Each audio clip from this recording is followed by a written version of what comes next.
În orașul grăbit și rece te-am găsit ca pe un răspuns. Printre pași pierduți în noapte ai aprins un gând ascuns. Și de atunci fiecare clipă are sens când mă privești. Parcă în mine înflorește lumea când de mână mă ții și zâmbești. N-am știut că pot să zbor fără aripi, fără dor, până când ai apărut și tăcerea tu ai rupt. Tu ești primăvara vieții mele, floare rară în ierni prea grele. Cu tine învăț iar să trăiesc, să cred, să sper și să visez. Ești lumina dimineții mele, soare cald pe pielea rece. Dacă tu ești lângă mine, știu că orice teamă trece.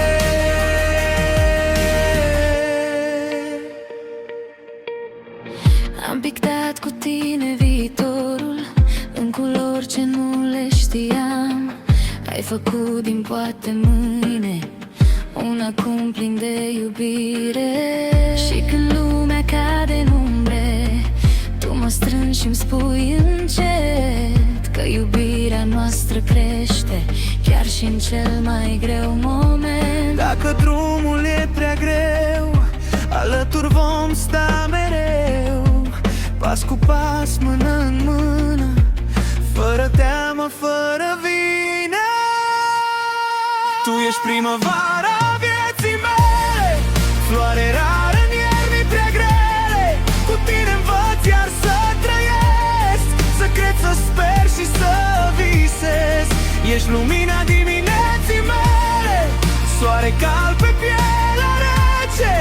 Dacă tu ești lângă mine, știu că orice teamă trece. Și dacă timpul ne va schimba, vom rămâne mereu așa, doi copii râzând în ploaie, așteptând raze de soare. Tu ești primăvara vieții mele, dragostea inimii mele. Cât voi respira pe lume, îți voi dărui iubire. Ești povestea ce nu trece, dragostea ce nu se pierde.